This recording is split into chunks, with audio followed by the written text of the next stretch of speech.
देखिए अब एक्सरसाइज 10.2 को स्टार्ट करने से पहले हम छेदक रेखाएं उस पर रेखाओं के बारे में बताएंगे।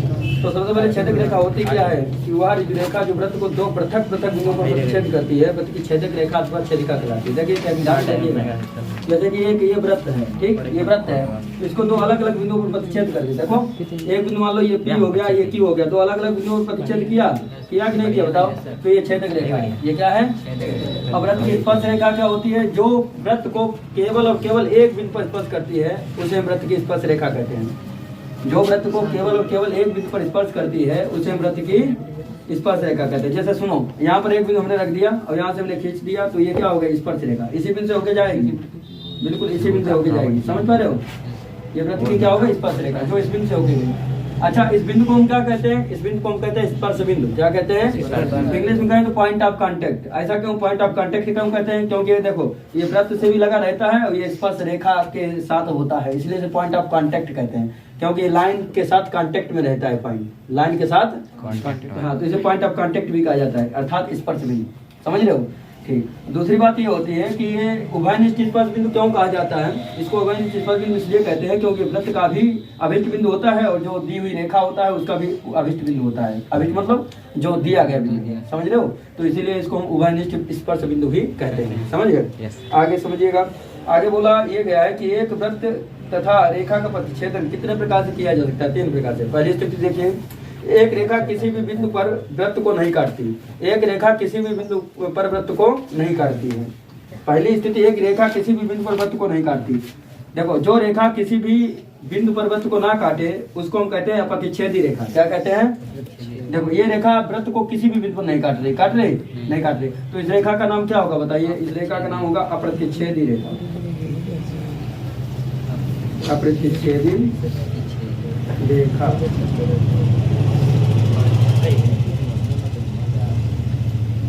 अच्छा, जो रेखा वृत्त को 2 बिंदुओं पर काट देती है उसको हम क्या कहते हैं? प्रतिच्छेदी रेखा। तो मतलब ये वाली कौन सी रेखा थी बताइए? प्रतिच्छेदी रेखा। ये प्रतिच्छेदी रेखा थी, ठीक है।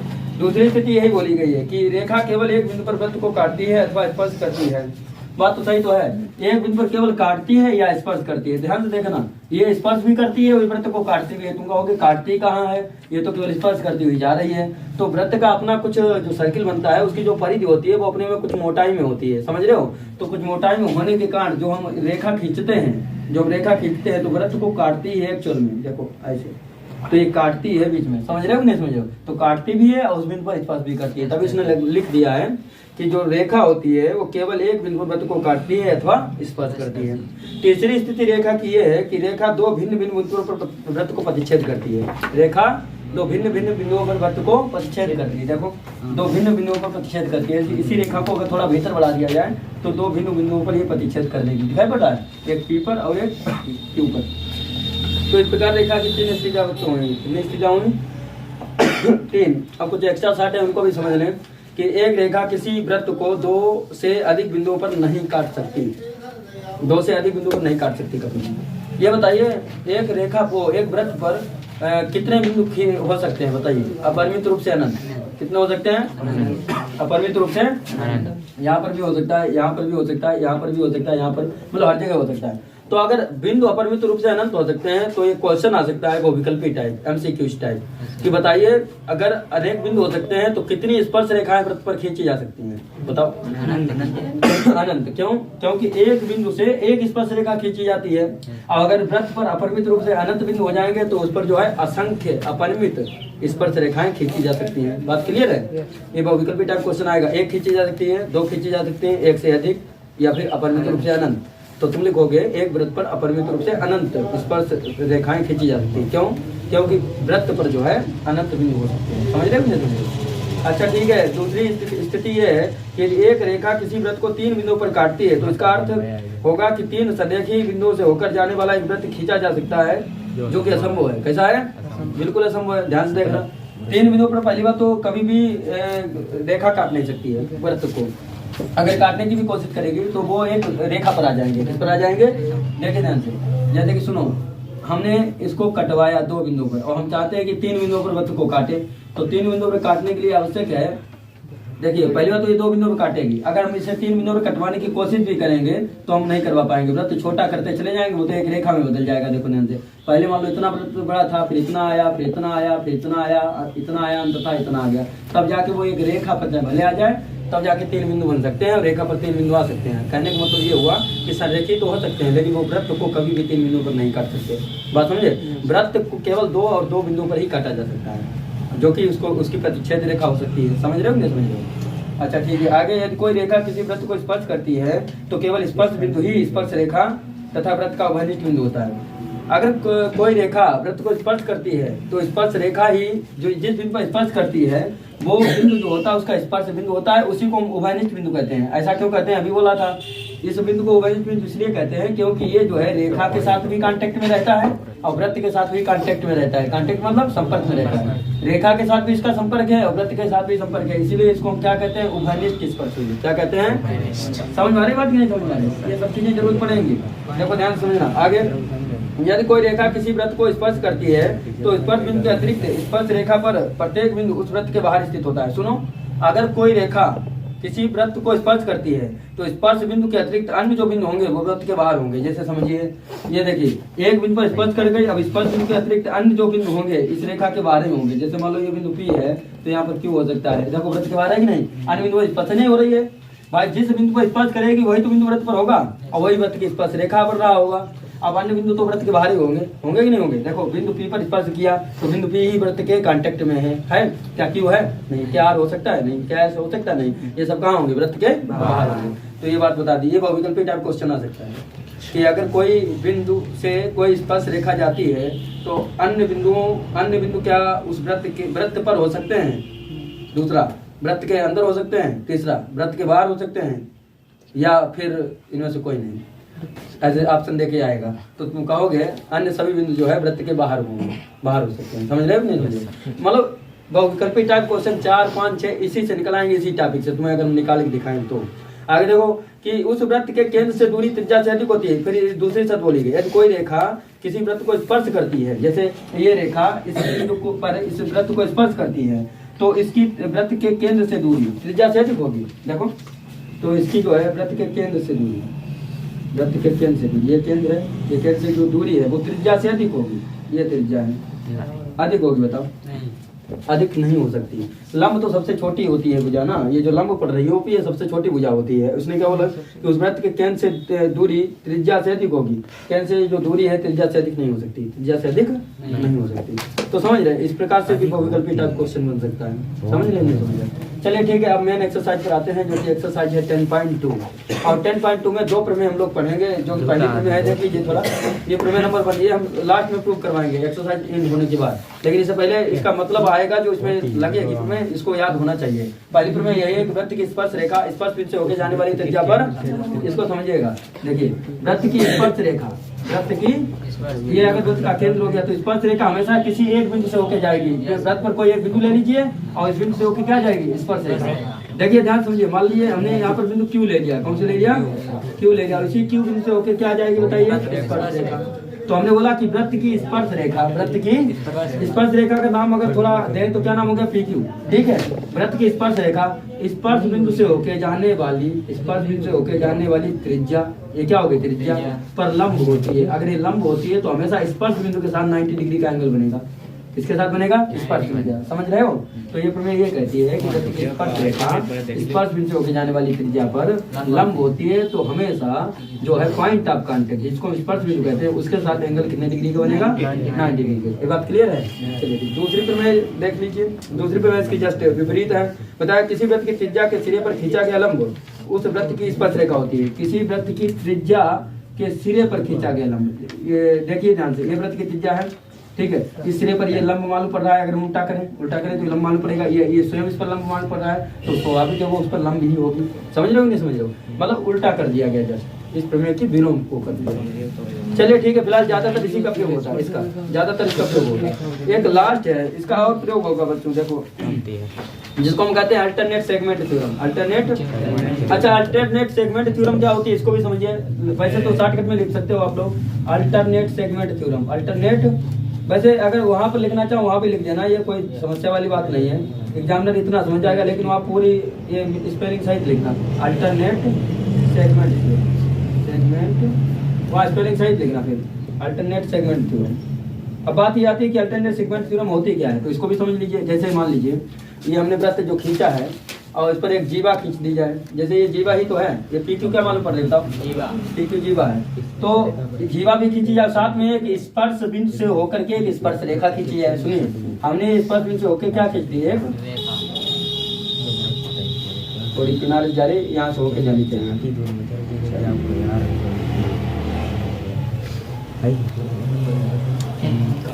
यहाँ पर मान लो पी बिंदु है, कौन सा है, पी, वो क्यू है, ये तो हो चुका है, ये क्यू है। तो होगा क्या, होगा ये कि वृत्त की स्पर्श रेखा और जीवा के मध्य बना कोण, और जीवा के मध्य बना, देखो ध्यान से, ये पी क्यू आर, ये देखो वृत्त की स्पर्श रेखा, स्पर्श रेखा कौन सी बताइए, क्यू आर, कौन सी है, तो देखो क्यू स्पर्श बिंदु हुआ और स्पर्श बिंदु से होके कौन सी स्पर्श रेखा जा रही है, क्यू आर। तो वृत्त की स्पर्श रेखा तथा जीवा के मध्य बना कोण, जीवा के मध्य बना कोण वृत्त के एकांतर खंड में स्थित कोण के, वृत्त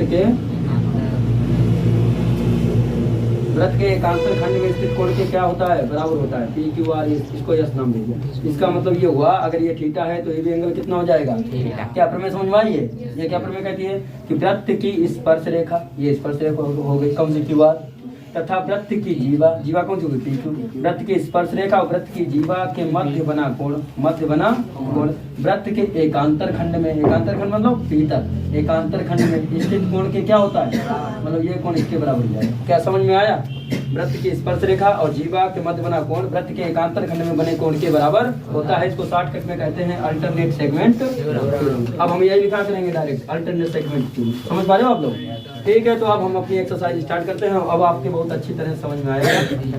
देखिए, अच्छा, एक्सरसाइज 10.2 ध्यान से समझने की कोशिश करना बच्चों। 10.2 में क्वेश्चन नंबर जो फर्स्ट है वो फिलअप करना है, अर्थात रिक्त स्थानों को भरना है। ये देखिए, किसी वृत्त की स्पर्श रेखा उसे कितने बिंदुओं पर प्रतिच्छेद कर सकती है बताओ, स्पर्श रेखा केवल और केवल एक पर। तो यहाँ भरेंगे केवल एक। तो फर्स्ट का जो फर्स्ट पार्ट है वहाँ भरेंगे केवल एक बिंदु पर प्रतिच्छेद कर सकती है,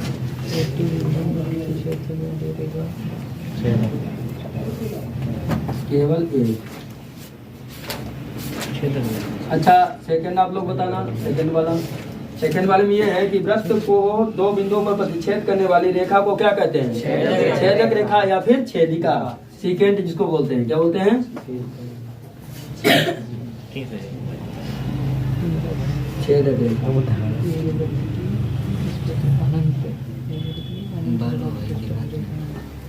अच्छा, ये तीसरा बता दीजिए आप लोग, तीसरा बताना। एक वृत्त की समांतर स्पर्श रेखाएं हो सकती हैं कितनी, दो से अधिक नहीं हो सकती। करके दिखाएंगे। अगर ये वृत्त है तो इस वृत्त की समांतर स्पर्श रेखाएं दो ही हो सकती है। देखिए, यहाँ पर एक बिंदु ले लिया, एक बिंदु से ही एक स्पर्श रेखा खींची जा सकती है वृत्त पर। तो देखिए, ये स्पर्श रेखा हो गई। अब इसके अगर समांतर बनाओगे तो सामने बनाओगे, समांतर मतलब सामने बनाना, तो सामने स्पर्श रेखा बनेगी इसके। तो दो ही समांतर स्पर्श रेखाएं हो सकती हैं कितनी। अब मान लो इस यहाँ पर एक बिंदु ले लिया, तो यहाँ पर जो बिंदु लिया तो यहाँ पर एक स्पर्श रेखा खींच दी, इस प्रकार ये स्पर्श रेखा हो गई। तो इसके समांतर मतलब इसके सामने, सामने कहाँ बनेगी, यही तो बनेगी। समझ पाए, मतलब इसके समांतर नहीं, ऊपर वाली इसके समांतर नहीं है। हमेशा समांतर जो है भुजा सामने बनती है, समझ रहे हो नहीं। अब इसके समांतर इधर को नहीं ले लोगे, समझ रहे हो। तो बताइए इसमें क्या है कि एक वृत्त की कितनी समांतर स्पर्श रेखा हो सकती है, तो इसमें हम लोग भर देंगे 2। चलिए, अच्छा, फोर्थ नंबर देखिए आप लोग। फोर्थ में बोला है कि वृत्त तथा उसकी स्पर्श रेखा के उभयनिष्ठ बिंदु को क्या कहते हैं, अरे वृत्त तथा उसकी स्पर्श रेखा के उभयनिष्ठ बिंदु को क्या कहते हैं, स्पर्श बिंदु, पॉइंट ऑफ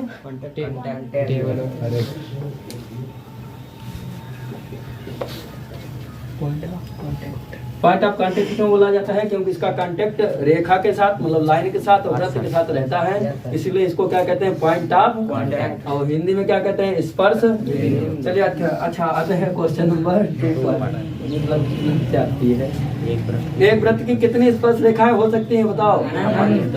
क्यों? उस पर अनंत बिंदु होते हैं, उस पर अनंत बिंदु होने के कारण उस पर अनंत स्पर्श रेखाएं हो सकती हैं। चलिए अच्छा ठीक है, ये भी। अब मेन क्वेश्चन आता है, 3 से स्टार्ट होगा बच्चों। एक बिंदु ए जो एक वृत्त के केंद्र से 5 सेंटीमीटर की दूरी पर है, वृत्त पर स्पर्श रेखा की लंबाई दे दी। अब थोड़ा हिसाब लगाना, एक वृत्त है और इस पर किसकी लंबाई दे रखी है? स्पर्श रेखा की। तो आप स्पर्श रेखा कैसे खींचते थे? आपको याद है कि वृत्त पर कोई एक बिंदु ले लेते थे, कहीं भी ले लीजिए, बताओ कहाँ ले लें? ऊपर, नीचे, दाएं बाएं, या सबसे नीचे ले लें। तो यहाँ पर आप एक बिंदु ले लीजिए और इस बिंदु को लेकर के क्या खींचते हम लोग? स्पर्श रेखा। इस बिंदु को P माना और इसको क्या मान लिया? Q। तो स्पर्श रेखा की लंबाई कितनी दे रखी? पहले वही देख लो। स्पर्श रेखा की जो लंबाई है बच्चों, क्वेश्चन नंबर 3 में, वो कितनी है? 4 सेंटीमीटर। समझ पा रहे हो? और फिर देखो, एक बिंदु ए जो वृत्त के केंद्र से 5 सेंटीमीटर दूरी पर है, वृत्त की त्रिज्या निकालनी है तुमको। तो त्रिज्या निकालनी है, तो इसका मतलब ओपी निकालना है, क्योंकि वृत्त की परिधि तक जो डिस्टेंस जाती है केंद्र से, उसको क्या कहते हैं? त्रिज्या। तो विद्या क्या होगा? यहाँ पर एक बिंदु लेना पड़ेगा, क्योंकि उसने ओ की बात की है। तो ये चीज दी गई है आपको, देखो ये त्रिज्या है, त्रिज्या आपको निकालनी है। तो दिया क्या है? ओ ए कितना दिया है? 5 सेंटीमीटर। तो ये 5 सेंटीमीटर होगा। समझ पाए? अब आपको वही प्रमेय लगानी है, कौन सी याद आई? कि वृत्त की स्पर्श रेखा एपी स्पर्श बिंदु से होकर जाने वाली त्रिज्या ओपी पर क्या होती है? लंब। तो लंब कहाँ से होगी? स्पर्श बिंदु से ही होगी। तो ये हो गई लंब। समझ पा रहे? अगर ये लंब हो गई तो ये क्या बन गया? एक समकोण त्रिभुज। और समकोण त्रिभुज में अक्सर हम लोग क्या लगाया करते थे? आपको याद है? तो वो प्रमेय हम लिखते हुए लगाएंगे बच्चों। वृत्त, चूंकि वृत्त की स्पर्श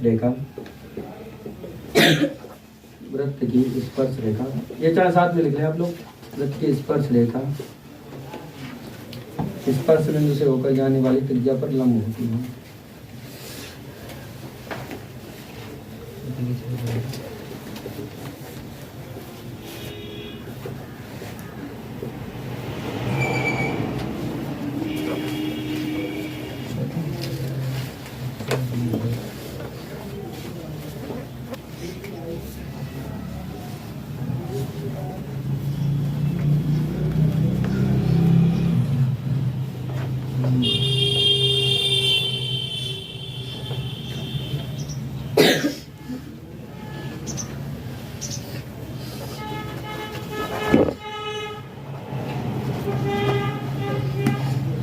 वृत्त की स्पर्श रेखा स्पर्श बिंदु से होकर जाने वाली त्रिज्या पर, तो फिर इसलिए क्या हो जाएगा? कौन सा एंगल 90 डिग्री हो जाएगा? Angle OPA। एंगल अगर बच्चों OPA 90 डिग्री हो गया तो इसलिए कौन से त्रिभुज में पाइथागोरस लग जाएगी? एंगल AOP का हुआ है। OPA का तो तब भी काम चलेगा। AOP में जहाँ तक आपके समझ में आता जाए वहाँ तक आप नोट करते जाओ। जहाँ से आपके समझना मतलब समझ ना आए वहाँ पर मतलब नोट करना बंद कर देना, वहाँ समझना अच्छी तरह से।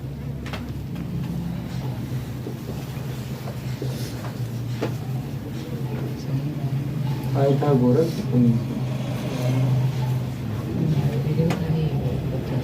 तो इसमें पाइथागोरस तुम्हें लगाएंगे तो होती क्या? पाइथागोरस में कर्ण का स्क्वायर बराबर लंब का स्क्वायर प्लस 90 के सामने हमेशा बचा कर्ण हुआ करती है। तो कर्ण क्या है? OA। कर्ण OA का स्क्वायर और लंब कितना है? OP। लंब OP का स्क्वायर प्लस आधार कितना है? आधार AP का स्क्वायर। देखिए OA कितना दिया है? 5। तो इसको 5 का स्क्वायर इक्वल टू OP बच्चों कितना दिया है? OP हमें निकालना है, जिसका R है जो कि रेडियस है, और AP कितना दिया है? 4। तो यहाँ पर हमने लिख दिया 4। तो 5 जा 25 इक्वल टू R स्क्वायर और प्लस 4 जा 16। ये 20 ये प्लस का 16 है, इधर किसमें आ जाएगा? -16। उधर क्या रह गया? R square. अब बताइए ये 25 में से 16 निकाल दो। R स्क्वायर इक्वल टू आ गया 9। स्क्वायर किसमें मिल जाएगा? R इक्वल टू आ जाएगा square root of 9। Square root of 9 कितना होता है? 3 सेंटीमीटर। इसमें बताओ माइनस चिन्ह क्यों नहीं लिया गया? वैसे तो प्लस माइनस आता, लेकिन माइनस क्यों नहीं लिया गया? क्योंकि लंबाई कभी नेगेटिव नहीं होती। इसमें तो लंबाई है ना ये। ठीक है, समझ में आया है क्या? आज से देखिए। अच्छा, क्वेश्चन नंबर अब है बच्चों 4 में बोला क्या है? एक 7 सेंटीमीटर त्रिज्या वाले एक वृत्त का केंद्र O है और बिंदु A पर स्पर्श रेखा केंद्र ओ से गुजरती हुई रेखा को बिंदु बी पर इस प्रकार काटती है कि A B equal to 24 centimetre. O B का मान ज्ञात कीजिए। पहले आप ये देख लीजिए कि एक 7 सेंटीमीटर त्रिज्या, यानी त्रिज्या कितनी दी गई है 7 सेंटीमीटर। तो त्रिज्या तो वृत्त में होती है, तो हमको पहले वृत्त बना लेना चाहिए। 7 सेंटीमीटर त्रिज्या, तो यहाँ पर हमने ये वृत्त बना लिया और ये ओ केंद्र वाला वृत्त है और इसकी त्रिज्या कितनी है 7 सेंटीमीटर। त्रिज्या हमने रखी 7 सेंटीमीटर। फिर क्या बोला गया है, देखने जाने बिंदु ए पर स्पर्श रेखा, किस पर स्पर्श रेखा है, ये देखो ए पर, तो इसका मतलब ए पर स्पर्श रेखा है, ए बिंदु यहाँ पर बनाओ और यहाँ पर क्या खींच दो स्पर्श रेखा। ये बिंदु ए पर स्पर्श रेखा, ठीक है। केंद्र ओ से गुजरती हुई, केंद्र ओ से गुजरती हुई एक रेखा को बिंदु पी पर इस प्रकार काटती है। सुनो, एक रेखा को बिंदु बी पर काटती है, किस पर काटती है बी पर। अब किससे गुजरती हुई, ओ से। ये ओ से गुजार दो इस प्रकार, ये वाली एक बिंदु बी पर इस प्रकार काटती है। A B equal to 24 centimetre. A B कितना दे रखा है, ए बी दिया है, तो निकालना क्या, ओ बी का मान निकालिए। देखो बच्चों, आपको ओ बी निकालना है। ओ बी कोई त्रिज्या नहीं है, त्रिज्या कौन सी होती है, जो वृत्त की परिधि तक जाए, ये ओ बी त्रिज्या नहीं है। तो फिर से वही प्रमेय लगेगी कि वृत्त की स्पर्श रेखा स्पर्श बिंदु से होकर जाने वाली त्रिज्या पर क्या होती है, लंब होती है। तो यहाँ पर फिर से वही लिखेंगे, चूंकि वृत्त की स्पर्श रेखा, ये साथ में लिख लिया करो, वृत्त की स्पर्श रेखा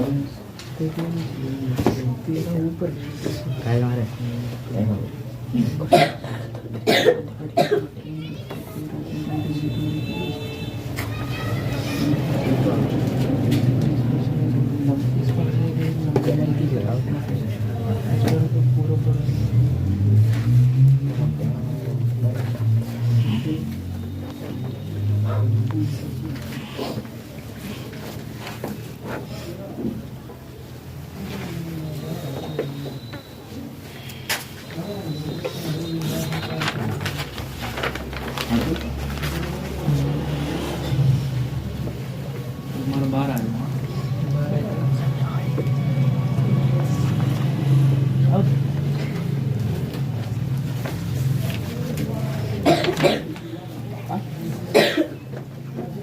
वृत्त की स्पर्श रेखा स्पर्श बिंदु से होकर जाने वाली त्रिज्या पर लंब होती है। तो प्रांजल ये बताओ, अगर वृत्त की स्पर्श रेखा स्पर्श बिंदु से होकर जाने वाली त्रिज्या पर लंब है तो कौन सा एंगल 90 डिग्री हो गया, बताओ। ओ ए बी। इसलिए त्रिभुज ओ ए बी में क्या लगा लें, पाइथागोरस प्रमेय। तुम्हारा जल है वहाँ पे जल है, मेरे जला हटा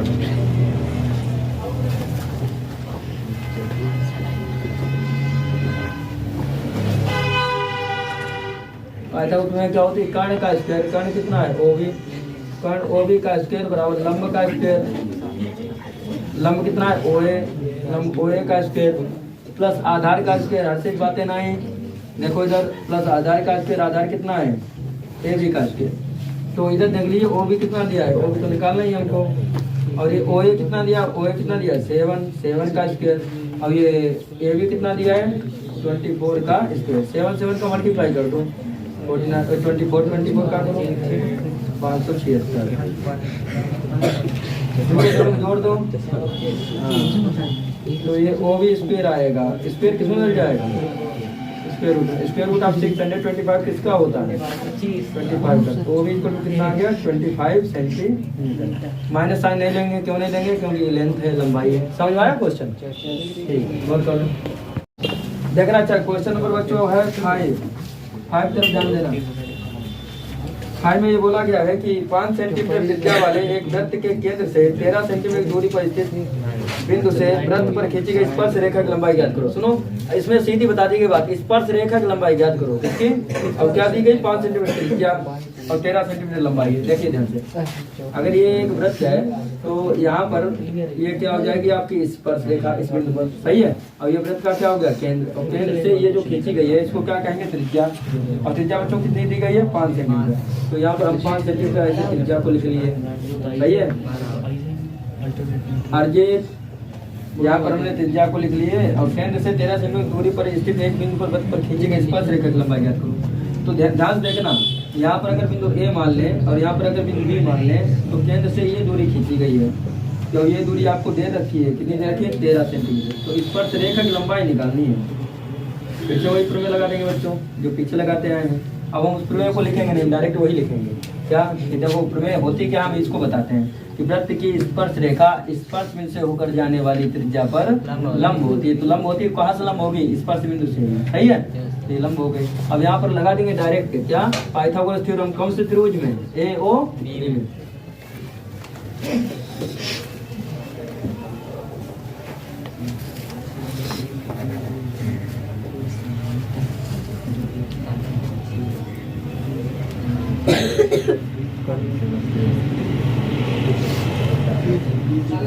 क्या पाइथागोरस में होती है, कर्ण का स्क्वायर और लंब का स्क्वायर प्लस आधार का स्क्वायर। तो कर्ण आपका कितना है, ओ बी। तो कर्ण ओ बी का स्क्वायर और लंब कितना है, ओ ए, हाँ, प्लस आधार कितना आपका, ए बी। तो अब ये देखिए ओ बी कितना दिया है, ओ बी आपका दिया 13। तो 13 का square equal to O A कितना है, हाँ, ओ ए आपका है 5। तो इधर 5 का स्क्वायर लिख दिया प्लस, हाँ, ए बी का स्क्वायर, जो कि हमें निकालना है। ए बी क्या है, स्पर्श रेखा की लंबाई। 13 का 13 बार मल्टीप्लाई 169, और 5 का 5 बार 25। और इधर कितना हो जाएगा, ए बी स्क्वायर। क्या प्रांजल समझ में आ रहा है आपके? Yes sir. बहुत अच्छी बात। ये ए बी स्क्वायर हो गया, प्लस का 25 है, इधर किसमें आ जाएगा, माइनस है। तो 169 और माइनस का 25 और equal to A B square. तो 169 में से 25 गया, प्रांजल कितना बचेगा बताओ आप, 160 144 रहेगा। बहुत अच्छी बात, ठीक है। स्क्वायर उधर किसमें चल जाएगा, स्क्वायर रूट में। स्क्वायर रूट अपन 44 बच्चों किसका होता है, 12 का होता है। तो आप तो जान गए कि स्पर्श रेखा की लंबाई कितनी आ गई बच्चों, 12 सेंटीमीटर। क्या ये क्वेश्चन आपके समझ में आया है? ठीक है, इसे नोट कीजिए, फिर अगला लगवाते हैं। अच्छा, क्वेश्चन नंबर 6 है, इसकी तरफ ध्यान देना बच्चों। क्वेश्चन नंबर 6 में हालांकि है तो रचना, लेकिन रचना चैप्टर हम लोगों के टॉपिक में है नहीं, कहने को कोर्स में है नहीं। तो हम क्या करेंगे, इसको रचना की तरह नहीं करवाएंगे, जिस प्रकार क्वेश्चन है उसी तरह करवाएंगे। सही है, देखिए ध्यान से क्वेश्चन की तरफ। एक वृत्त खींचिए और एक दी गई रेखा के समांतर 2 ऐसी रेखाएं खींचिए कि उनमें से एक स्पर्श रेखा हो और दूसरी छेदक रेखा हो। तो देखो आप सिंपली बना के दिखा देंगे, केवल बताओ, कुछ नहीं करना है। एक वृत्त खींचना है इस प्रकार और एक रेखा खींचनी है इस प्रकार। तो इस रेखा का नाम हम दे देते हैं पी क्यू। क्या नाम दे देते हैं? और इसके समांतर 2 रेखाएं ऐसे खींचनी है जिनमें से एक स्पर्श रेखा हो जाए और दूसरी छेदक रेखा हो जाए।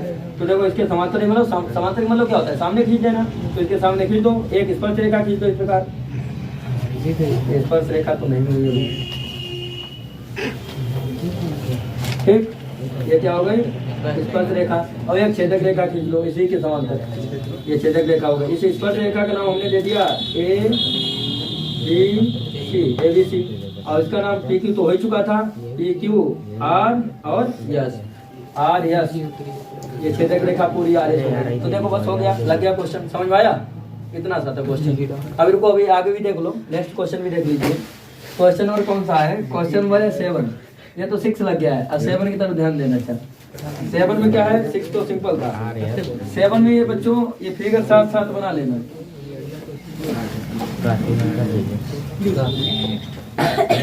फिगर साथ साथ बनाना। यहाँ पर केंद्र ओ है,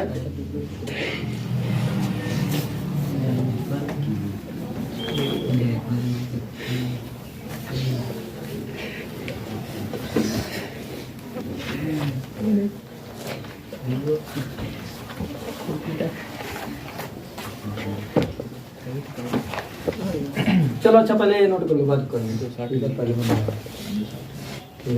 देखिए बच्चों क्वेश्चन नंबर 7 को स्टार्ट करते हैं और 7 की तरफ ध्यान देना, बातें कम कर लो।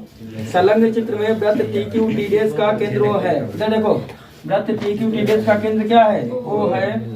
और बाह्य बिंदु P से PT और PT डैश स्पर्शियां खींची गई हैं। देखो बाह्य बिंदु P से PT और PT डैश 2 स्पर्शियां खींची गई हैं। यदि TQ T डैश की माप 42 डिग्री हो, TQ T डैश की माप कितनी हो, 42 डिग्री हो, तो TP T डैश की माप निकालो। TP T डैश की माप आपको निकालनी है। ध्यान देना, जो माप दी है उसको पहले लिख लेंगे। कौन सी माप दी है, TQ T dash, TQ T dash. ये कितना दिया है, 42 डिग्री। अब एक में हम जानते थे, आपको शायद याद होगी कि वृत्त के केंद्र पर बना कोण परिध पर बने कोण का 2 गुना होता है, याद है। और जस्ट अपोजिट देखते हैं, जैसे कि सुनो, अगर इसके सामने बना होता तो नहीं समझते, विपरीत बना है तभी दो गुना ये हो जाएगा। तो प्रमेय कौन सी होती है बताओ? वृत्त के केंद्र पर बना कोण। ये प्रमेय चाहे साथ में लिखना चाहो लिख लो। वृत्त के केंद्र पर बना कोण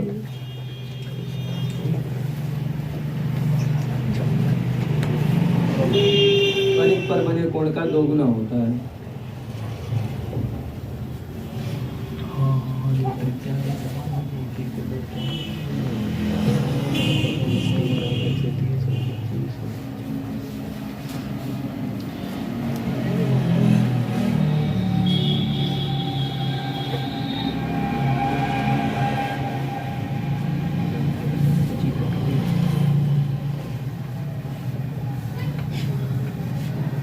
इसीलिए वृत्त के केंद्र पर बना कोण परिध पर बने कोण का दो गुना होता है। तो सुनो, केंद्र पर बना कोण कौन सा हो जाएगा उसका नाम बताइए? T O T dash, T O, इसलिए angle of T O T dash ये दो गुना हो जाएगा परिध वाले से। परिध वाला कौन सा है? T Q T dash, angle of T Q. तो टी ओ टी डेश तो हमको निकालना ही है बच्चों, और ये टी क्यू टी डेश दिया गया है 42। 42 टू जा कितना होता है? 84 डिग्री। तो आप ये देखिए, सुनिए ध्यान से, ये तो मालूम हो गया कितना मालूम हो गया 84 डिग्री। वैसे आप इसको विकल्पी चार्ट लगाना चाहते तो और जल्दी लगता है। कैसे देखो, हम डायरेक्ट लगा के दिखाएं थोड़ा। ये आप प्रमेय कौन सी लग जाएगी बताइए? ये तो केंद्र पर बना कोण परिध पर बने कोण का दो गुना हो गया 42 दूनी 84। अब एक होता है वृत्त की स्पर्श रेखा, स्पर्श बिंदु से होकर जाने वाली त्रिज्या पर लंब होती है। तो स्पर्श रेखा कौन सी हो गई? PT dash. स्पर्श बिंदु कौन सा हो गया? T dash. तो लंब कौन सा होगा? ये 90 डिग्री बना एंगल। इसी प्रकार यहाँ पर स्पर्श बिंदु, यहाँ पर भी कितने डिग्री बन गया? किसी चतुर्भुज में अगर तीन कोण मालूम हो, तीन कोण 1 2 3 और चौथा निकालना हो तो क्या करते हैं? 360 में से तीनों को जोड़ करके, क्यों चतुर्भुज के चारों अंतः कोणों का योग कितना होता है? 360। तो यही चतुर्भुज ले लेंगे। कौन सा चतुर्भुज लोगे? P T O T dash, P T O T dash. P T O T dash एक चतुर्भुज है, चक्रीय नहीं है। चक्रीय चतुर्भुज किसे कहते हैं बताओ?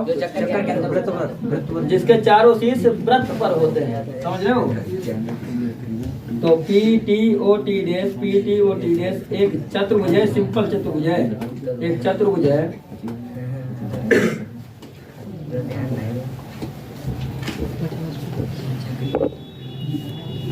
तो बच्चों ये बताओ, चतुर्भुज के चारों अंतः कोणों का योग कितना होता है? 360। अगर चतुर्भुज में तीन कोण मालूम हो और चौथा निकालना तो क्या करते हैं? 360 में से वो तीनों जोड़ करके घटा देते हैं। हमें निकालना है टी पी टी डैश, इसलिए एंगल आप टी पी टी डैश हो जाएगा। सबसे पहले हमने बोला 360 होता है इसका योग, 360 लिख देंगे। अब वो तीनों जोड़ के घटाएंगे। कौन कौन से? 90 प्लस का 84 और प्लस का 90। तो कुल मिला के बच्चों कितना बनेगा बताइए? 264। घटा दीजिए कितना आ जाएगा? 96 90। तो ये टी पी टी डैश आ गया, angle of T P T dash. देखिए अच्छा बच्चों, अब क्वेश्चन नंबर 8 आता है। क्वेश्चन नंबर 8, क्वेश्चन नंबर 8 में बोला गया है कि संलग्न चित्र में वो वृत्त का केंद्र है और टीपी क्यू स्पर्श रेखा है। ये टीपी क्यू क्या है? स्पर्श रेखा है। Angle of R P Q 50 degree है। आर पी क्यू कितना है? 50 डिग्री है। तो पी एस आर का मान निकालो। देखो पी एस आर का मान निकालना है तो सबसे पहले जो गिवन इन्फॉर्मेशन होती है उसको हम लिखते हैं। गिवन क्या है? R P Q, angle R P Q. हाँ, angle of R P Q कितना दिया है? 50 डिग्री। अच्छा एक प्रमेय होती है, निकालना कौन सा आपको? P S R. निकालना कौन बच्चों है? P S R equal to question mark equal to प्रमेय कौन सी होती थी बताइए? वृत्त की स्पर्श रेखा, वृत्त की कौन सी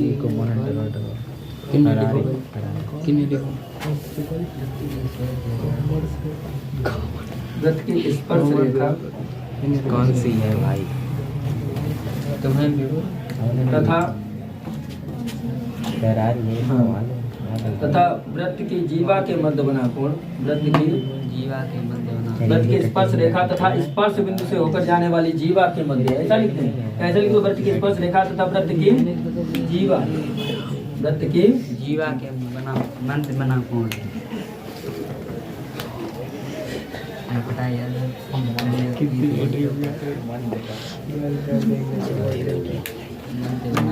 बना कोण वृत्त के एकांतर खंड में स्थित कोण के बराबर होता है। वृत्त के एकांतर खंड में स्थित कोण के बराबर।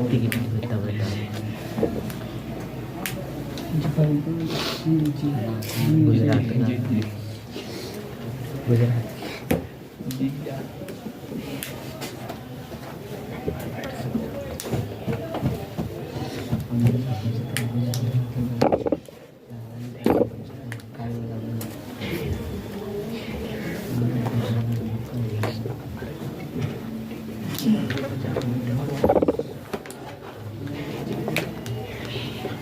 तो इसलिए कौन सा एंगल बराबर हो जाएगा, आप ये देखिए एंगल आप पी आर पी देखिए। जब जो क्वेश्चन नंबर है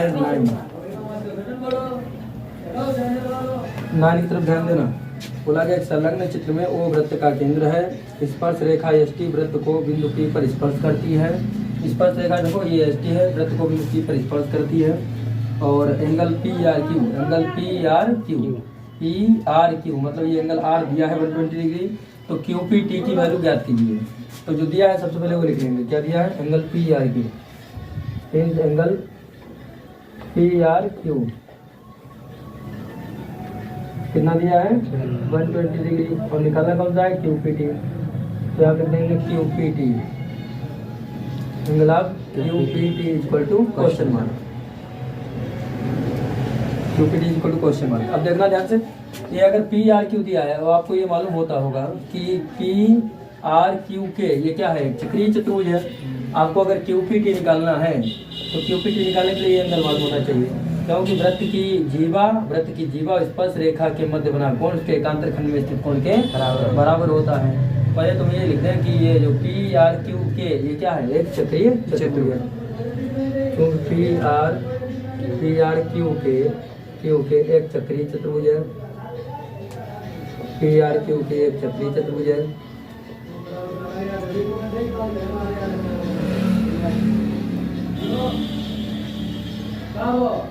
एक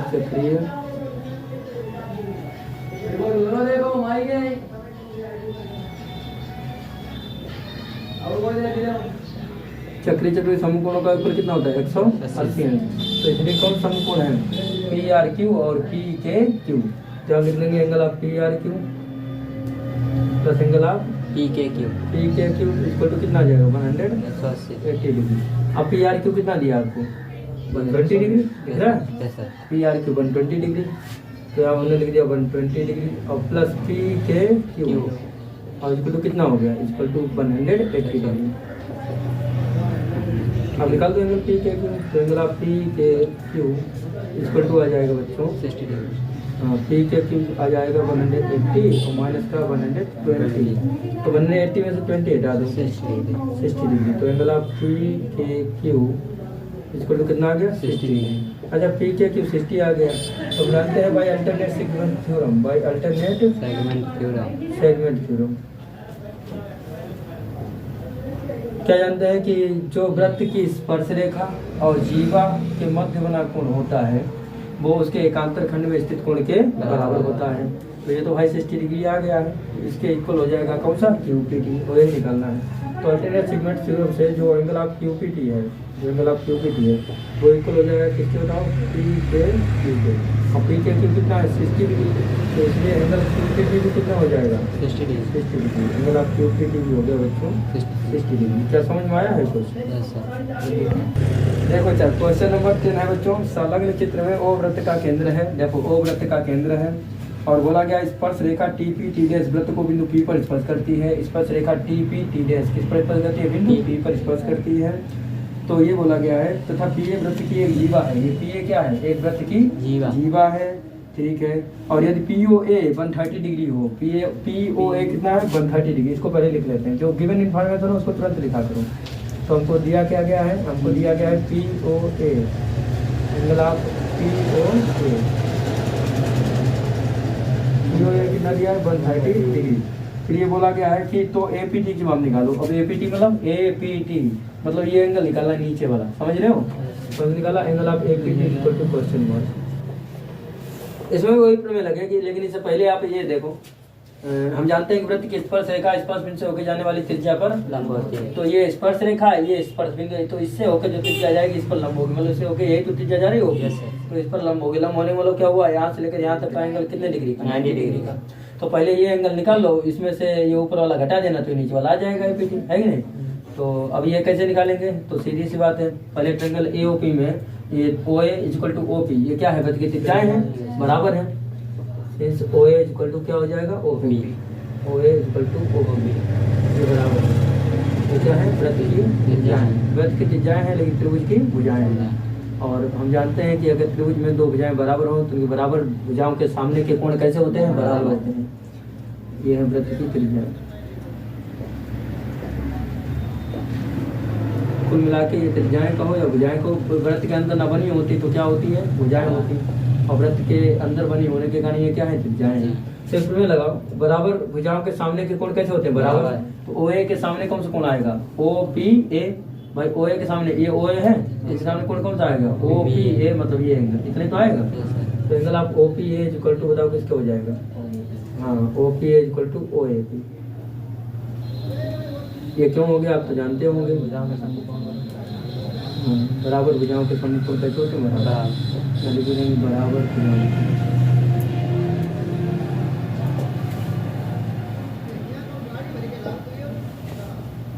बराबर भुजाओं के सामने होते हैं।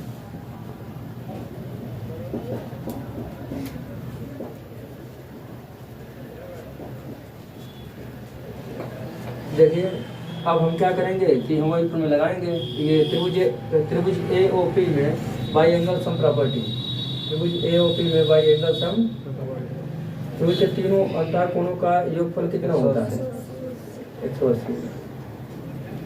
तीनों कोण है कौन कौन से, पहला एंगल बच्चों है AOP, दूसरा एंगल कौन सा है OAP, AOP, और दूसरा कौन सा है OAP, प्लस तीसरा कौन सा है, तीसरा है आपका OPA,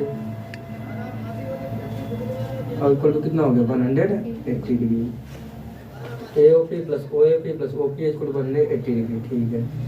AOP और AOP कितना दिया है, 130 डिग्री प्लस, अब हमें ये वाला एंगल मालूम हो जाए तो ये तो 90 है ही, तो ये मालूम हो जाएगा।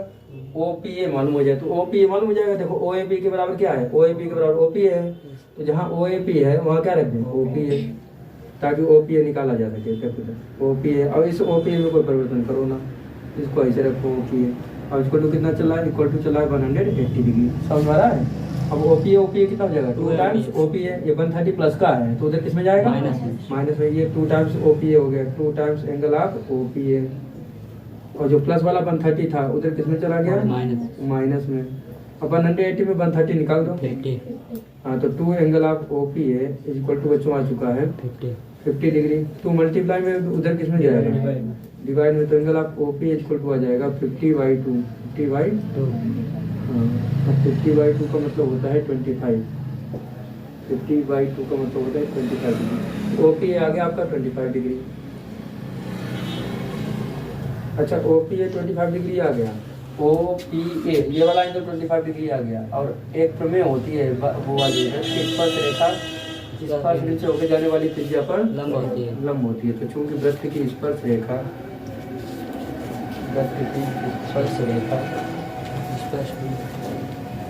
स्पर्श बिंदु से होकर जाने वाली त्रिज्या पर स्पर्श बिंदु से होकर जाने वाली त्रिज्या पर लंब होती है, से होकर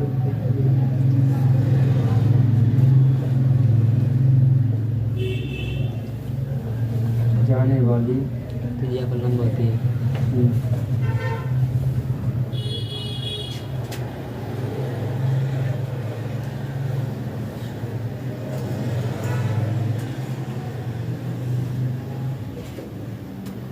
तो अगर लंब होती तो इसलिए क्या हो जाएगा होता, हाँ, ये पूरा एंगल 90 हो जाएगा। कौन सा, OPT, कौन सा एंगल 90 हो जाएगा, OPT 90 हो गया। वो ये बता दो OPT किससे किससे मिलकर बना है, 2 कोणों से मिलकर बना है, दिख रहा होगा आपको। OPT एक बना है OPA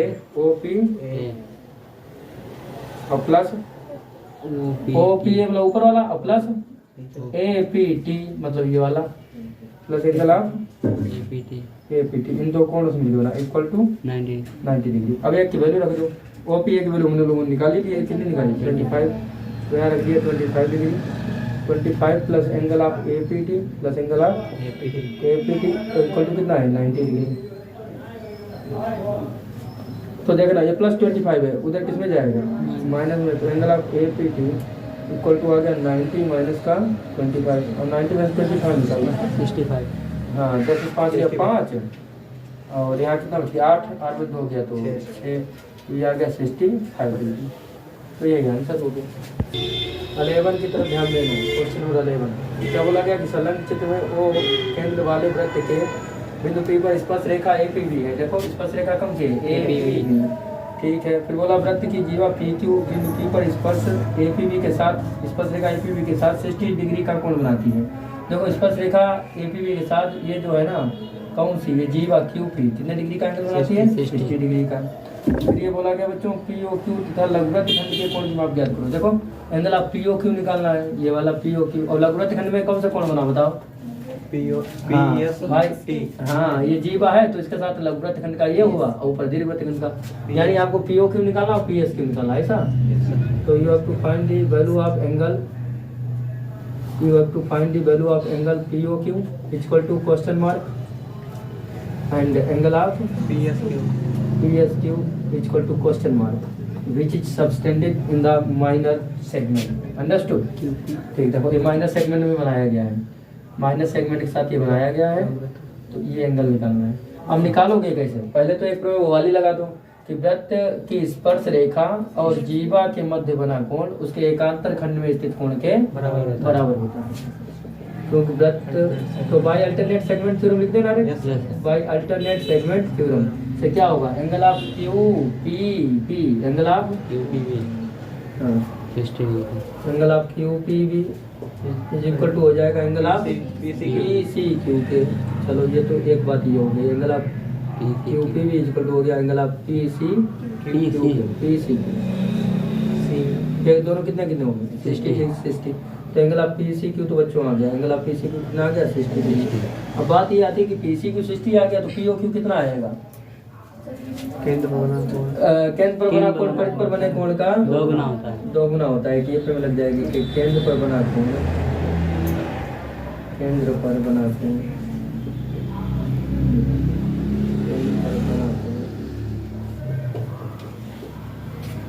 परिध पर बने कोण का दोगुना, परिध पर बने कोण का दोगुना होता है।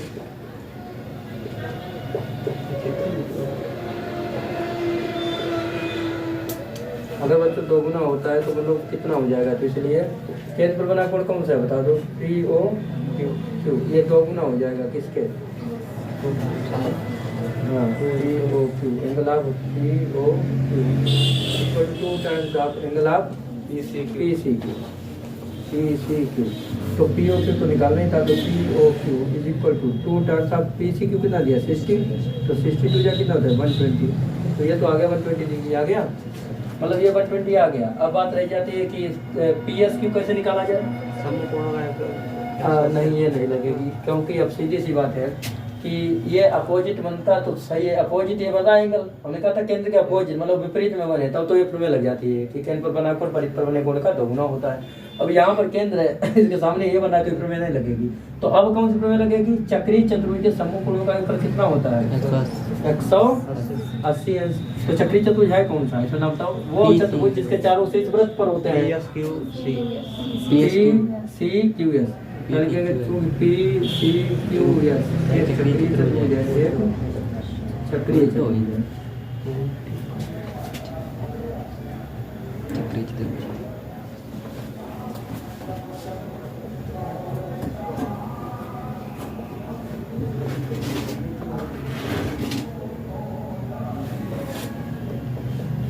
तो इसलिए क्या हो जाएगा, चक्रीय चतुर्भुज समूह कोणों का ऊपर कितना होता है 180 अंश, तो इसलिए एंगल ऑफ PSQ, इसलिए angle of PSQ plus angle of PCQ plus angle of भाई समूह मतलब सामने वाले, इक्वल टू कितना होगा 180 80 डिग्री। अब पी एस क्यू निकालना है और पी सी क्यू कितना आया था 60, या पी सी क्यू का स्थान कितना रखना 60। तो देखो angle of P S Q plus 60 degree और इक्वल टू कितना आ गया 180 डिग्री। प्लस का 60 उधर किस में जाएगा माइनस है, तो ये आ जाएगा बच्चों P S Q is equal to 180 और माइनस का 60। 180 में 60 निकल गया 120 डिग्री। ये कौन सा आ गया पी एस क्यू। समझ में आया क्वेश्चन। बच्चों क्वेश्चन नंबर 12 की तरफ ध्यान देना। देखो बोला गया है चित्र में ओ वृत्त का केंद्र है, ये चित्र बना हुआ है, ओ वृत्त का केंद्र है और एटी वृत्त की स्पर्श रेखा है। ये एटी क्या है वृत्त की स्पर्श रेखा है। यदि बी एटी 60 डिग्री हो, देखो बी एटी मतलब ये वाला एंगल पूरा कितना दिया है 60 डिग्री। तो बोला एक्स वाई जेड का मान निकालो, तो मान आपको किसका किसका निकालना है। देखो X equal to question mark, Y equal to question mark, Z equal to question mark. तो एक देखो ध्यान से बच्चों, ये बी एटी दिया है तो ये किसके बीच बना है, देखो स्पर्श रेखा और जीवा के। तो स्पर्श रेखा और जीवा के मध्य बना कोण उसके एकांतर खंड में स्थित कोण के। तो ये तो सीधे वैल्यू आ गई एक्स इक्वल टू 60 आ गई, किससे बाय अल्टरनेट सेगमेंट फिगर से। तो angle B A T is equal to हो जाएगा, angle B A T is equal to हो जाएगा एक्स के इक्वल, और एक्स कितना बी एटी कितना है 60, तो एक्स भी कितना हो गया 60। फाइनली यहाँ पर हम लिख देंगे देयरफॉर एक्स की वैल्यू कितनी आ गई 60 डिग्री। अब क्या है एक्स इक्वल हो गया 60 डिग्री आ गई, तो वाई की निकालनी है। तो एक प्रमेय होती है केंद्र पर बना कोण परिध पर बने कोण का दो गुना होता है। तो केंद्र पर कौन सा बना है ए ओ बी, कौन सा बना है ए ओ बी। तो यहाँ लिखेंगे कि angle of A O B is equal to 2 times of angle of A C B, 2 times of angle of A C B.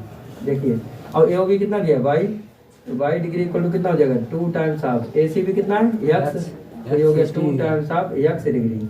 तो वाई डिग्री की वैल्यू कितनी आ गई 2 इंटू एक्स की वैल्यू कितनी है 120 और 62 या कितना होता है 120 120 डिग्री। वाई की वैल्यू आ गई। अब रह गई बात जेड की। तो जेड की जब बात रह गई तो आप ये देखिए जानते हैं वृत्त की स्पर्श रेखा, ये स्पर्श रेखा स्पर्श बिंदु होकर जाने वाली त्रिज्या पर लंब होती है। तो मतलब ये पूरा एंगल कितने डिग्री का होगा 90 का। तो ये प्रमेय लिखनी पड़ेगी कि वृत्त की स्पर्श रेखा, वृत्त की स्पर्श रेखा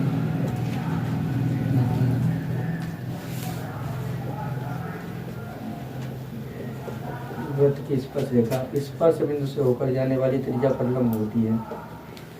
स्पर्श बिंदु से होकर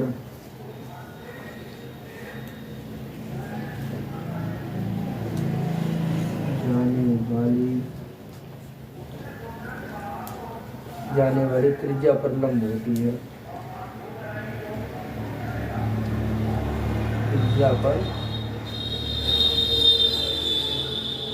लंब होती है। वृत्त की स्पर्श रेखा स्पर्श बिंदु से होकर जाने वाली त्रिज्या पर क्या होती है बच्चों लंब होती है। तो अगर ये लंब होती है, सुनिए अगर ये इस पर लंब है तो इसका मतलब कौन सा एंगल 90 डिग्री बनेगा O A T, angle of O A T equal to 90 degree. अब आप ये समझना ओ ए टी अगर 90 है तो ओ ए टी बना किससे किससे है, ओ ए टी दो एंगल से बना है ओ A B, O A B. हाँ पहला एंगल ओ ए बी वाला है और दूसरा एंगल कौन सा बता दो आप बी ए टी। हाँ O A B plus angle of B A T और इक्वल टू कितना है 90। अब ये की वैल्यू रखो एक आंसर आएगा बी ए टी 60 डिग्री। हाँ बी ए टी 60 दिया, ओ ए बी कितना दिया जेड। हाँ तो जेड का मान निकालना था, अब ये 60 है और इक्वल टू कितना हो गया 90। तो प्लस का 60 हो तो कितने जाएगा माइनस में, तो 90 माइनस 60 हो जाएगा। हाँ 90 माइनस का 60 और 90 में तो 60 हट गया, तो जेड की वैल्यू बच्चों कितनी आ गई 30 डिग्री। समझ में आया क्वेश्चन, जेड की वैल्यू भी कितनी आ गई 30 डिग्री। लेकिन समझ में आ गया, ठीक है समझ में आ गया है। तो क्या बोला गया है कि किसी बाह्य बिंदु से एक वृत्त पर खींची गई स्पर्श रेखा की लंबाई, क्वेश्चन नंबर 13 है और 13 में आपको औचित्य देते हुए सत्य सत्य बताना है, समझ रहे हो। तो बोला क्या गया है कि किसी बाह्य बिंदु से एक वृत्त पर खींची गई स्पर्श रेखा की लंबाई सदैव उसकी त्रिज्या से बड़ी होती है। देखो मान लो बाह्य बिंदु आपका पी है, कौन सा है पी, और हम इस वृत्त पर खींचते हैं स्पर्श रेखा किस बिंदु से क्यू पर। तो देखो क्यू पर स्पर्श रेखा खींचनी है तो हम ऐसे खींच देंगे, सही है। किसी बाह्य बिंदु से वृत्त पर खींची गई स्पर्श रेखा की लंबाई जो है उसकी त्रिज्या से बड़ी होती है। किससे बड़ी होती है? ये पूछा गया, वो भी कहा गया कि सदैव। तो देखते हैं, ये है त्रिज्या, ये क्या आती है? त्रिज्या। और इस त्रिज्या का नाम हमने आर बता दिया और हमने बोला इसको केंद्र से मिला दिया जाए। क्वेश्चन में बोला गया कि केंद्र से मिला दें, तो केंद्र से मिला दिया इस प्रकार। तो केंद्र से मिलाने वाली रेखा ओपी हो गई और जो त्रिज्या हो गई वो कौन सी हो गई? ओक्यू हो गई। लेकिन उसने ये पूछा है कि जो ये है ना, कौन सी? P Q. ये पूछा कि जो पी क्यू है, पी क्यू क्या होता है? स्पर्श रेखा की लंबाई उसकी त्रिज्या से बड़ी होगी, ओ क्यू से बड़ी होगी। अर्थात अकॉर्डिंग टू क्वेश्चन ये बोला है, देखो अच्छा, अकॉर्डिंग टू क्वेश्चन देखें तो ये बोला है कि जो पी क्यू की लंबाई है वो ग्रेटर देन हो जाए, ग्रेटर मतलब बड़ी हो जाए। किससे बड़ी हो जाए बताओ? ओ क्यू से। किससे बड़ी हो जाए? ओ क्यू आर है ना। अच्छा ठीक, अब बताइए अगर यहाँ पर एंगल हम थीटा मान लें, क्या मान लें? थीटा। अपने हिसाब से एंगल थीटा मान लें और यहाँ पर ले लें टैन थीटा। क्या ले लें? Tan theta. सही से टैन थीटा। फॉर्मूला क्या होता है टैन थीटा का? लंब बटे आधार, लंब बटे आधार, ये तो होता है। तो थीटा के सामने वाली भुजा क्या होती है? लंब। तो लंब क्या होगी बताओ? आर। आर कहें या फिर हम ओ क्यू कह दें, आर कहते हैं या फिर ओ क्यू कह दें। तो यहाँ पर हमने ओ क्यू ले लिया और आधार कांड के अतिरिक्त तो जो बचेगा वो आधार होगा। अगर ये लंब है तो कांड क्या होगा? ये 90 डिग्री होगा। क्यों? क्योंकि गति की स्पर्श रेखा स्पर्श बिंदु से होकर जाने वाली त्रिज्या पर लंब हमेशा स्पर्श बिंदु से ही बनता है। तो ये 90 हो गया। 90 के सामने ये क्या हो गया? कारण। तो आधार क्या बची? P Q. तो यहाँ पे क्या आ गया? P Q. अब समझना ध्यान, ऊपर ए क्यू नीचे पी क्यू। अब कंडीशन ये बोली गई है कि P Q is greater than O Q. Condition क्या है बच्चों? देखो कंडीशन ये बोली गई है कि पी क्यू क्या बड़ा हो जाए, पी क्यू बड़ा हो जाए किससे? ओ क्यू से। तो देखते हैं कि नहीं है। अब आप ये देखिए दोनों पक्षों में पी क्यू का भाग करने को, नीचे भाग में है पी क्यू, नीचे भाग में, तो दोनों में पी क्यू का क्या करने? भाग करने अपने आप से। तो देखिए P Q divided by P Q और उधर भी क्या आ जाएगा? हाँ, P Q divided by P Q is greater than O Q divided by P Q. अब समझने की कोशिश करना, पी क्यू बन जा पी क्यू, तो 1 is greater than O Q by P Q, O Q by P Q. और देखो ना ध्यान से देखना, इसको हमने इक्वेशन फर्स्ट डाला है। तो इक्वेशन फर्स्ट में O Q by P Q किसके इक्वल है? tan थीटा के। तो 1 is greater than tan theta, 1 is greater than tan theta, 1 is greater than tan theta. कहाँ से ये लिया हमने? समीकरण 1 से। ये कहाँ से लिया बच्चों? समीकरण 1 से। अब आप ये बता दिए ये दिया हुआ कथन सत्य की असत्य है? असत्य है। क्यों? क्योंकि tan थीटा की वैल्यू 1 से बता रहा, 1 is greater than tan theta, या हम कहें tan theta is less than 1, tan theta is less than 1, उल्टा करें तो tan theta is less than 1 आएगा? नहीं, बने तो होगा ना। 1 is greater than tan theta है उल्टा, तो इसका मतलब tan theta is less than 1 है। देखो ना, 1 इज ग्रेटर देन क्या होता है? जिसके सामने मुख खुल जाए। तो ये भी तो बात वही हुई। देखो ना, मुख किसके सामने खुला? 1 के सामने। तो 1 is greater than tan theta, अर्थात tan theta is less than 1। चाहे tan थीटा को 1 से छोटा कहो या 1 को tan थीटा बड़ा कहो, बात एक ही है कि नहीं है? हाँ, तो जिधर मुंह खुलेगा वही चीज बड़ी होगी। तो बात ये है कि tan थीटा का मान क्या 1 से कम होता है? नहीं, 1 से कम कहाँ होता है? tan 45 का मान कितना होता है? तो 1 होता है। tan 45 मान 1 होता है कि नहीं होता है? तो 1 तक तो होता ही है, 1 से कम तो होता नहीं। तो दिया हुआ कथन कैसा है? असत है। दिया हुआ कथन कैसा हो गया? असत हो गया, क्यों? 1 से कम नहीं हो सकता। समझ पाए? क्वेश्चन नंबर 14 की तरफ देखना बच्चों, क्वेश्चन नंबर 14। अब 14 में क्या बोला गया है कि केंद्र ओ वाले वृत्त पर किसी बाह्य बिंदु P से खींची गई स्पर्श रेखा, केंद्र O वाले वृत्त पर। तो पहले O केंद्र वाला एक वृत्त बनाते हैं इस प्रकार। O केंद्र वाला एक वृत्त हो गया, किसी बाह्य बिंदु से, ये बाह्य बिंदु हो गया। बाह्य बिंदु क्या मान ले? P बताया गया। देखो बच्चों, O केंद्र वाले वृत्त पर किसी बाह्य बिंदु P से खींची गई स्पर्श रेखा OP। खींची गई स्पर्श रेखा कौन सी है? OP। नहीं, खींची गई स्पर्श रेखा की लंबाई, स्पर्श रेखा कोई भी हो सकती है। स्पर्श रेखा मान लो पी क्यू है, कौन सी है?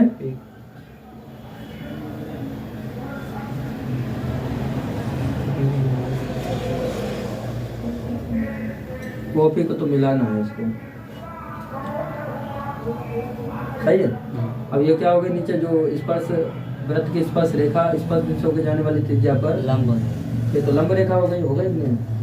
ठीक है, तो यहाँ पर तो 90 डिग्री एंगल बन ही जाएगा। यहाँ पर कितने डिग्री बन जाएगा? 90। अब आप ये देखिए कि थीटा, आप इसको थीटा एज्यूम करिए, इसको क्या एज्यूम करें? थीटा। तो अब आप ये देखिए बोला क्या गया है?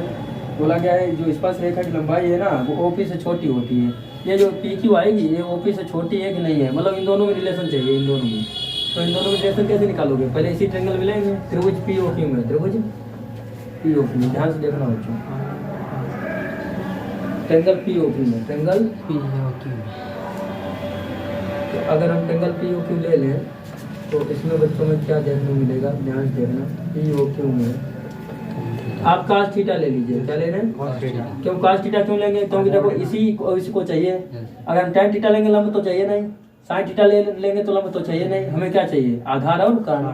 तो आधार बटे कर्ण किस में आता है? cos थीटा में। cos थीटा का फॉर्मूला क्या होता है? आधार बटे कर्ण। अब आप ये देखिए आधार क्या है? आधार है पी क्यू। आधार क्या है? P Q. और कर्ण क्या है? 90 के सामने ओपी या पीओ है कि नहीं? ओपी या पीओ। अब ये आप बता दीजिए कि cos थीटा का फॉर्मूला होता है आधार बटे कर्ण, जिसमें कर्ण सबसे लंबी भुजा होती है, याद है? चूंकि कर्ण सबसे लंबी भुजा होती है, कर्ण सबसे बड़ी भुजा, सबसे बड़ी भुजा होती है। कर्ण सबसे बड़ी भुजा होती है, तो फिर अगर कर्ण सबसे बड़ी भुजा होती है तो फिर कौन सी भुजा बड़ी हो जाएगी? बताओ। वो भी बड़ी हो जाएगी। कर्ण बड़ी होती तो कौन भुजा बड़ी होगी? ओपी। तो इसलिए OP is greater then P Q. और उसने बोला क्या था? उसने ये बोला था कि जो स्पर्श रेखा की लंबाई है वो ओपी से सदैव छोटी होती है। स्पर्श रेखा की लंबाई है ओपी से सदैव छोटी होती है। तो बात तो सही है, सदैव छोटी होती है। तो ये बात बिल्कुल सत्य। क्या समझ में आया आपके? यही आपका आंसर होगा। देखना चाहे क्वेश्चन नंबर 15 की तरफ ध्यान देना बच्चों। बोला ये गया है कि एक दिए हुए रेखाखंड PQ को कई वृत्त बिंदु A पर स्पर्श करते हैं। देखो ये दिया हुआ रेखाखंड PQ है और कई वृत्त बिंदु A पर स्पर्श करते हैं। बिंदु A यहाँ पर हमने मान लिया और कई वृत्त A पर स्पर्श करते हैं। कई का मतलब ये होता है एक से अधिक, जैसे दो हो या दो से अधिक हो। तो हमने दो ऊपर से स्पर्श करवा दिए, दो नीचे से स्पर्श करवा दिए। कहाँ पर स्पर्श करते हैं? बिंदु A पर। बोला ये गया है कि तो उनके केंद्र PQ के लंब समद्विभाजक पर स्थित होते हैं। उनके केंद्र देखिए इन वृत्तों के केंद्र। तो मान लीजिए इस वृत्त का जो केंद्र था वो यहाँ पर था और उसका नाम था O, और ऊपर वाले वृत्त का जो केंद्र था वो यहाँ पर था और उसका नाम था O डैश। क्या नाम था? O dash. समझ रहे हो? इसी प्रकार इधर का जो केंद्र था उसका नाम जो था वो हम वाले थे, और नीचे वाले जो वृत्त का केंद्र था वो यहाँ पर था, वो क्या था? Q। तो ये भी जो है बिंदु पर क्या करता है? स्पर्श करता है। तो इस प्रकार समझ रहे हो? अब बात ये आती है तो दोनों चलो स्पर्श करते हैं बिंदु A पर। वो ये दोनों जो है बिंदु A पर आ रहे हैं। ये क्या है? त्रिज्याएं इनकी। क्या है? और बिंदु A पर ये वृत्त बनाए गए हैं स्पर्श करते हुए। तो उसने कहा क्या ये इसके लंब समद्विभाजक पर स्थित होते हैं? तो लंब समद्विभाजक पर तो नहीं स्थित होंगे, ये तो क्लियर है कि लंब तो होंगे। लंब क्यों होंगे? क्योंकि वृत्त की स्पर्श रेखा स्पर्श बिंदु से होकर जाने वाली त्रिज्या पर लंब होती है। तो वृत्त की स्पर्श रेखा कौन सी है? देखिए AP, और उधर से कौन सी? AQ है। तो AP और AQ, और वृत्त की त्रिज्या कौन सी है? OA। तो लंब तो हो जाएगी। बट ये कहते हैं कि अगर ये जो OA है या O डैश है ये PQ को समद्विभाजित कर देगी, तो ये निश्चित नहीं है। क्यों? क्योंकि मान लीजिए A की स्थिति अभी यहाँ पर है, तब तो हम कह सकते हैं कि चलो AP = AQ हो जाएगा। अब A की स्थिति बदल करके यहाँ पर कर देते तो क्या कभी भी AP = AQ हो पाता? नहीं हो पाता। क्यों? तो क्योंकि A की स्थिति बदलने से क्या हो रहा है कि वो समद्विभाजक दिख नहीं रहा, इस पर दिख रहा कहीं। और ऐसे क्या है? ऐसे तो चलो समद्विभाजन तो दिख जाएगा। अगर हम इसकी रचना भी करते हैं, कंस्ट्रक्शन करते हैं, तब भी सर्वांश नहीं कर सकते। क्यों नहीं कर सकते? क्योंकि रचना करने पे ये त्रिज्या थोड़ी बन जाएगी, यहाँ तक जाएगी डिस्टेंस है। त्रिज्या बनती तो चलो त्रिज्या बराबर कर लेते, उभयनिष्ठ कर देते, किसी न किसी प्रकार कर देते। तो ये निश्चित है कि लंब तो होगी, लेकिन समद्विभाजन आवश्यक नहीं है। समझ में आई बात? तो यहाँ लिखेंगे क्योंकि वृत्त की स्पर्श रेखा, वृत्त की स्पर्श रेखा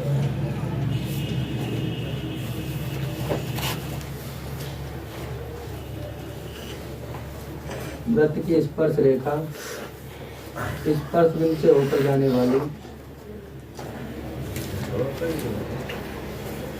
स्पर्श बिंदु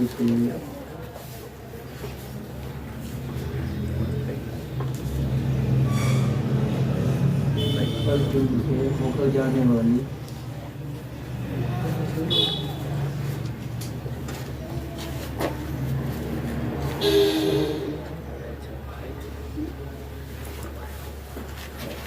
वाली त्रिज्या पर क्या होती है?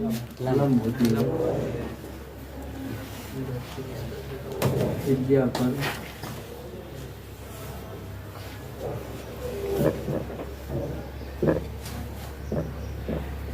त्रिज्या पर लंब होती है, तो इसलिए क्या हो जाएगा? देखिए इसलिए OA परपेंडिकुलर PQ या O dash A perpendicular to PQ। अर्थात ये देखो ये तो हो जाएगा, क्या हो जाएगा? OA perpendicular to PQ। Perpendicular मतलब लंब, ओ ए लंब पी क्यू हो जाएगा कि नहीं हो जाएगा? या फिर ये भी तो हो जाएगा, क्या बताइए? ओडेस ए परपेंडिकुलर टू पी क्यू, किस प्रमेय से? इस प्रमेय से हो जाएगा। और क्या हो सकता है? तथा इधर ये भी तो हो सकता है, A P perpendicular to P Q, या आप कहें पी ए, कुछ भी कर दो, P A perpendicular to A Q, ये परपेंडिकुलर टू पी क्यू। क्यों हमने इसको पी ही कह दिया, पी यहाँ पर भी था, तो इसको पी ना कह के कोई और बिंदु कह दो। बताओ क्या कह दें? यस आर कह देना, पी क्यू यस, और इसको क्या कह दे? आर। इसको दूसरा पॉइंट मान लीजिए, तो पी पहले से है ना। तो हमने क्या कह दिया कि देखिए बच्चों, हमने ये कह दिया कि S A perpendicular to P Q, तथा और दूसरा पॉइंट कौन सा perpendicular? R A perpendicular to P Q. अब एक बात ये बताइए, ये तो चलो संभव है कि R A perpendicular to P Q, और दूसरी बात ये हो गई कि S A perpendicular to P Q, लेकिन क्या इसका समुद्भाजन आवश्यक है? समुद्भाजन आवश्यक नहीं है। रेखाखंड पी क्यू का समुद्भाजन आवश्यक नहीं है। क्यों? कारण बताओ। रेखाखंड पी क्यू का समुद्भाजन आवश्यक नहीं है। समुद्भाजन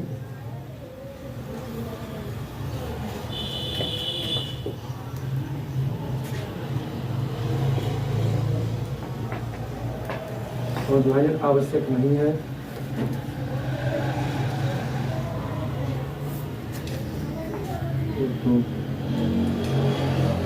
आवश्यक नहीं है। अच्छा, समुद्भाजन आवश्यक क्यों नहीं? कारण बताओ। क्योंकि एक ही स्थिति बदलने से रेखाखंड पी क्यू को समुद्भाजित नहीं किया जा सकता। क्योंकि एक ही स्थिति बदलने से रेखाखंड पी क्यू का समुद्भाजन क्योंकि, या चूंकि लिख दो, चूंकि का अर्थ यही होता है क्योंकि लिख दें कि चूंकि लिख दें? बताओ क्योंकि लिख दें। क्योंकि पी की स्थिति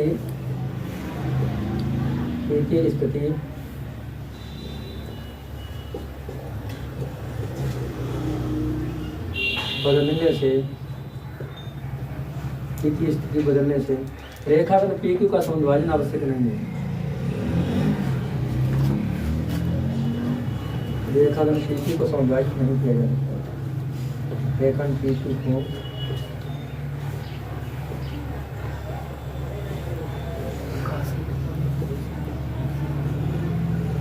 समुद्भाजित नहीं किया जा सकता।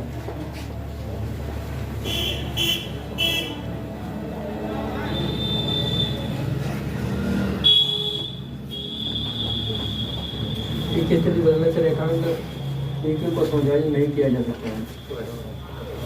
जैसे अगर हम कहें कि जैसे कभी भी जो है यहाँ पर अगर पॉइंट ए रख दिया जाए तो कभी भी पी ए कभी भी ए क्यू तो इक्वल नहीं हो सकता। हो सकता है कभी नहीं? तो मेन चीज़ इसमें लैंग्वेज का ही था। समझ रहे हो? समझ में आया? ठीक है, मेन चीज़ इसमें लैंग्वेज का ही था।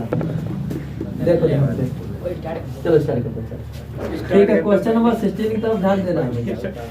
कोई बात नहीं, क्वेश्चन नंबर 16 की तरफ ध्यान देना। यदि कई वृत्त एक रेखाखंड पी क्यू के अंतःबिंदु पी और क्यू से होकर जाते हैं, कई वृत्त एक रेखाखंड पी क्यू के अंतःबिंदु पी और क्यू से होकर जाते हैं, तो उनके केंद्र पी क्यू के लंब समुद्विभाजक पर स्थित होंगे। देखो बच्चों, एक रेखाखंड पी क्यू है, पहले भी एक रेखाखंड पी क्यू था, लेकिन पहले अंतर क्या था कि वो स्पर्श बिंदु से होकर वृत्त जाते थे। किससे होकर जाते थे? अब जो वृत्त जाएंगे वो दो अंतःबिंदुओं से होकर जाएंगे। वो दो अंतःबिंदु कौन से हैं? पी और क्यू। देखो अंतःबिंदु जो अंत में स्थित हो, जैसे कि समझो ये बिंदु पहला पी है और दूसरा अंतिम बिंदु कौन सा है? क्यू है। तो इन दो अंतःबिंदुओं से होकर वृत्त जाएंगे। देखिए बच्चों, एक वृत्त तो कुछ ऐसे जाएगा,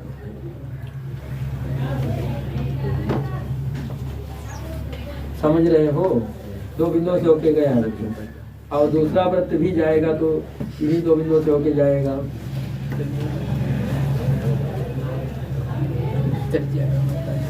समझ में आया? तीसरा वृत्त भी इन्हीं बिंदुओं से होकर जाएगा। अब ज्यादा वृत्त नहीं खींचेंगे, फिलहाल दो समझो। अब क्या है कि दो अंतःबिंदुओं से होकर के वृत्त जाएंगे। जो दो अंतःबिंदु कौन कौन से आपको दिख रहे हैं? पी और क्यू।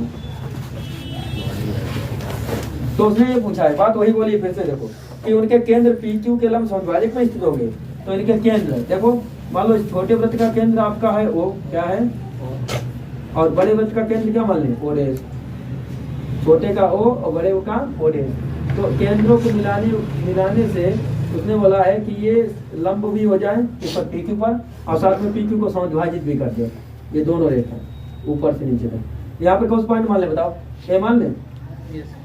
अब ये OA जो है इस पर लंब भी हो जाए, अब इसे समद्विभाजित भी कर दे तो हो जाएगा, क्योंकि वृत्त के अंदर ही है। अब इनको मिलाएंगे भी ना तब भी बनेगा जो है इसे।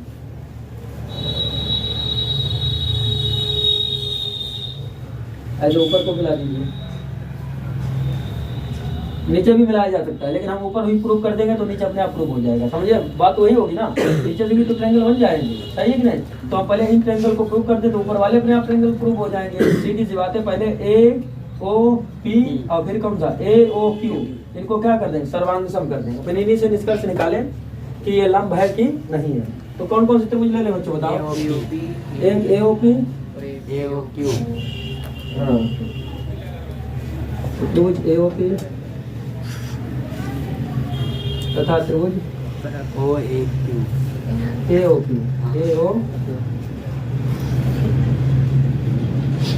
AOP और AOP देखना ध्यान से। OA इक्वल टू OA दोनों में क्या है, हाँ कॉमन है। OA इक्वल टू OA, इसको हम कहते हैं कॉमन, या फिर हिंदी में कहते हैं OA।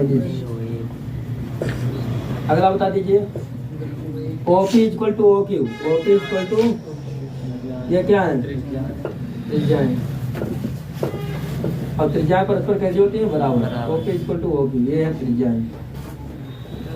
आगे बता दीजिए, देखिए सीधी सी बात है, अगर ये त्रिज्याएं हैं बट ये त्रिभुज की भुजाएं हैं, त्रिज्याएं वृत्त में है, त्रिज्याएं किसमें है, अगर इसको बाहर निकाल दिया जाए तो ये क्या बन जाएगा, त्रिभुज। त्रिभुज की ये किसका काम करेंगे, भुजाएं का।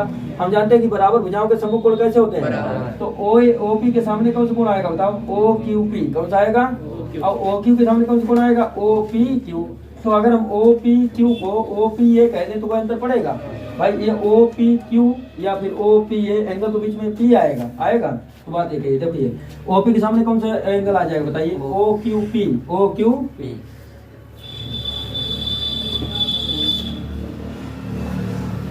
और ये OQ के सामने कौन सा आएगा, OQP कह दो या A कह दो, तो वो साइड वहीं तक लेनी है ना। अभी तो देख लीजिए OQ वाले के OQ के सामने कौन सा है, OPA, कौन सा है, अब इधर उधर कर लीजिए, क्योंकि देखो इस ट्रायंगल में तो एंगल आएंगे नहीं, इधर का उधर करना पड़ेगा। OPA, तो देखो OPA AOP में आएगा, तो या करके हम OPA को इधर कर लेंगे, OPA, और उधर किसको कर लेंगे, OQ। समझ पा रहे हो आप लोग भाई, इधर का उधर किया कोई हमने पक्षांतर थोड़ी ना किया है ताकि साइन बदले जाए। तो देखिए इधर भाई साइड एंगल साइड, भाई साइड एंगल साइड, तो भाई साइड एंगल साइड से दोनों ट्रायंगल कैसे हो गए बताइए। हाँ, तो triangle of AOP congruent to triangle of AOP। अगर ये कांग्रुएंट हो गए बच्चों तो भाई CPCT, भाई CPCT का फुल फॉर्म बताओ क्या होता है, corresponding parts of congruent triangles are equal. तो देखिए CPCT से AOP में जो भी इक्वल करना चाहो वो कर सकते हो। तो हमें तो इसकी आवश्यकता है AP इक्वल टू क्या हो जाए, AQ, ये तो प्रूव करना है भाई। AP इक्वल टू AQ, जिसने क्या कहा था कि समद्विभाजित हो जाए, समद्विभाजित कौन हो जाए, PQ समद्विभाजित होने का मतलब क्या हुआ कि AP इक्वल टू AQ हो जाए, AP इक्वल टू। तो पहली बात ये प्रूव हो गई, AP इक्वल टू AQ। अब दूसरी बात क्या प्रूव करनी थी बताओ, दूसरी बात ये प्रूव करनी थी कि ये जो OA है इस पर लंब हो जाए। तो लंब होने के लिए क्या आवश्यक है कि 90 डिग्री का एंगल इधर बन जाए और 90 डिग्री का एंगल इधर बन जाए, दोनों अलग अलग। लेकिन अभी तो अलग अलग है नहीं और ना इस पर लंब दिख रहा है, तो क्या करेंगे, ये देखिए एक लीनियर पेयर बन रहा है, लीनियर पेयर का है तो रैखिक युग्म, तो एंगल, हाँ angle OAP plus angle OAQ angle, लेकिन बराबर तो हो जाएंगे CPCT बराबर हो सकते हैं लेकिन 90 नहीं हो सकते, समझ रहे हो, 90 दिया तो नहीं ना है। तो angle of OAP, angle of plus angle of O plus बता equal to angle of OAP equal to angle of OAQ। अभी तो उन्हें CPCT लगाई है। अब CPCT के बाद हम करते हैं रैखिक युग्म लगाते हैं। तो रैखिक युग्म क्या होता था, इनका सम होके 180 हो जाएगा, क्या हो जाएगा, OAP plus angle of OAQ अब इक्वल टू कितना हो जाएगा, 180 डिग्री। अब जिसको भी अगर आपको 90 बनाना है तो आराम से बनेगा, देखो कैसे, इसको इक्वेशन फर्स्ट डाल दें, बाद में लिख देंगे इक्वेशन फर्स्ट है। OAP के स्थान पर OAQ रखा जा सकता है, OAP इक्वल टू क्या है, OAP के स्थान क्या रखा जा सकता है बताओ, OAQ और इधर भी क्या है बताइए, ओ A Q, O A Q और ओ ए क्यू। अब इक्वल टू कितना हो गया 180। ओ ए क्यू कितनी बार आ गया, 2 times 2 times of angle of O A Q equal to कितना हो गया 180 कैसे कर दिया 2 9 जा, तो फिर ओ ए क्यू कितना आ गया, angle of O A Q is equal to आ गया 90 डिग्री। सुनिए अगर angle of O A Q 90 degree आ गया है तो ओ ए क्यू किसके इक्वल है बताओ, ओ ए पी के, तो इसलिए ओ ए पी भी आ गया 90 degree. Angle of O A P equal to कितना आ गया बताओ 90 डिग्री। तो देखो 90 प्रूव करना था, परपेंडिकुलर प्रूव करना था, तो हम लिख सकते हैं तो इसलिए O A perpendicular to O A perpendicular to P Q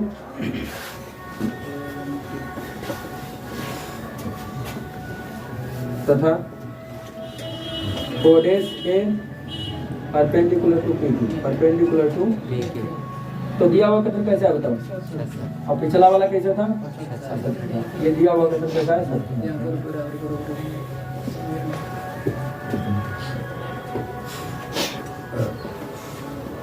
note कर लीजिए, जामना समझ पूछ लीजिए।